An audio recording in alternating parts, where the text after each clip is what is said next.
successful females in their careers are not usually a very strong wives.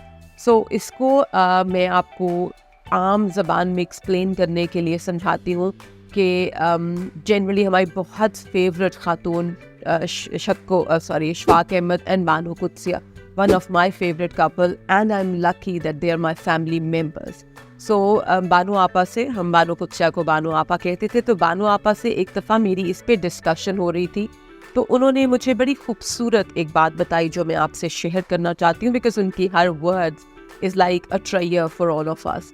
सो उन्होंने कहा कि जो औरत जितनी कमज़ोर होती है वो उतनी स्ट्रॉन्ग वाइफ होती है, और जो जितनी स्ट्रॉन्ग औरत होती है वो उतनी कमज़ोर वाइफ होती है.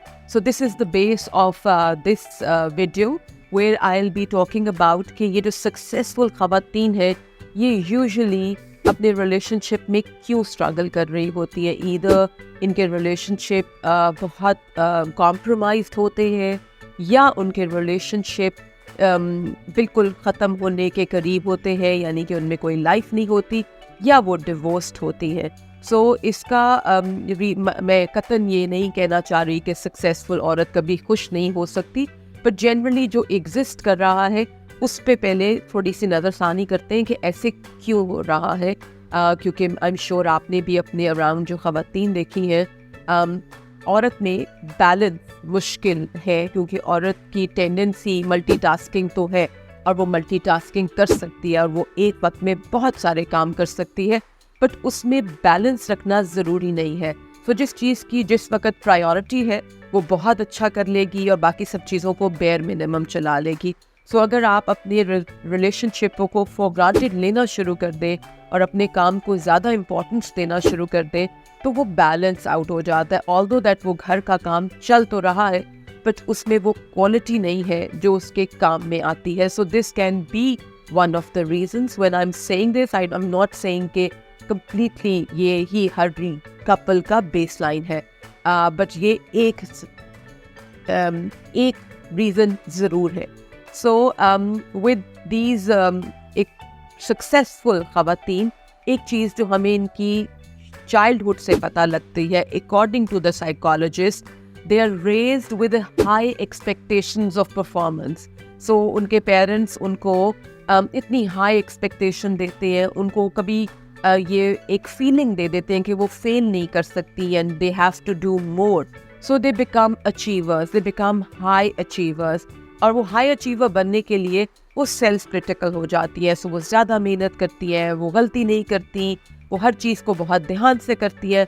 So they achieve what they want. So they achieve good degrees and good universities, और अच्छी जॉब्स, और अच्छी जॉब में प्रमोशन. पर होता क्या है कि वो क्योंकि ये भी नोन बात है कि जो रिलेशनशिप आपका अपने साथ होता है वही रिलेशनशिप आपका लोगों के साथ होता है. तो वो जो सेल्फ क्रिटिकल औरत है जिसको सक्सेस मिला क्रिटिसिज्म करने से अपने आप को, वो अपने पार्टनर को भी क्रिटिकल रिलेशनशिप रखती है. यानी कि वो समझती है कि मुझे सक्सेस मिला क्योंकि मैं क्रिटिकल थी, मैंने लेज़ी नहीं हुई, मैंने अपना टाइम काम पे किया, मैंने मेहनत की, मैंने एक्स्ट्रा एफर्ट डाली.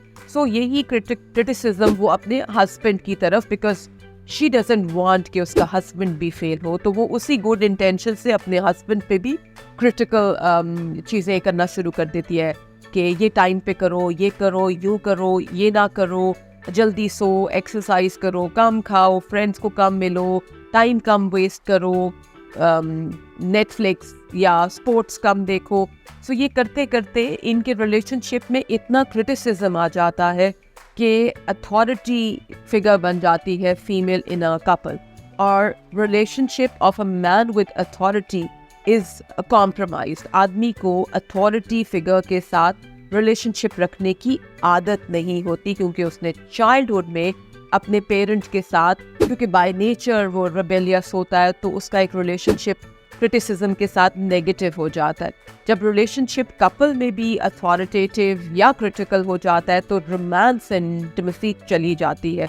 सो उसकी वजह से अब ये रिलेशनशिप बहुत बोरिंग हो गया है, ये बस टू द पॉइंट हो गया है. वो हस्बैंड है, वो घर आ रहा है, और वो अपनी वीडियो गेम खेल रहा है या फ्रेंड्स के साथ हैंग आउट कर रहा है और अपने ही मोबाइल पे बिजी है, एंड वेयर एज बीवी is running around doing things and अपना काम कर रही है, तो रिलेशनशिप में से intimacy, romance, praise, surprises, excitement, ये सब चला गया। अब इस रिलेशनशिप में किसी के पास भी इंटरटेनमेंट नहीं है, लेकिन फीमेल बीइंग फीमेल, उसका बच्चों के साथ बॉन्ड है, उसका घर के साथ बॉन्ड है, तो वो इस बोरिंग कपल में जिंदगी गुजार सकती है। वेयर एज आदमी which is prone towards excitement, surprises, entertainment and love and intimacy without putting a lot of effort, वो इसमें से कहीं निकल जाता है और वो फिर अपने इंटरटेनमेंट के लिए कोई और रीजंस ढूंढता है, जिसकी वजह से इन सक्सेसफुल और औरतों का मैरिज वीक होता है। So please try to brag them, admire them, respect them, regardless कि वो आपकी एक्सपेक्टेशंस के मुताबिक नहीं है। Love them and you will get that love जो आपको इस वक्त अपने रिलेशनशिप में नहीं मिल रहा। रिलेशनशिप्स में अप्स एंड डाउन्स आते हैं, हमें अपना पार्ट प्ले करना पड़ता है। सो आइडेंटिफाई कि आपके रिलेशनशिप में इस वक्त किस चीज़ की कमी है, और रिस्पेक्ट म्यूचुअल होनी चाहिए। So please think about it, see what is going wrong in your life, and you can, I'm sure you can do it right, and you have all the time, all the reasons and all the time to put in energy in a relationship and make it work. Thank you very much.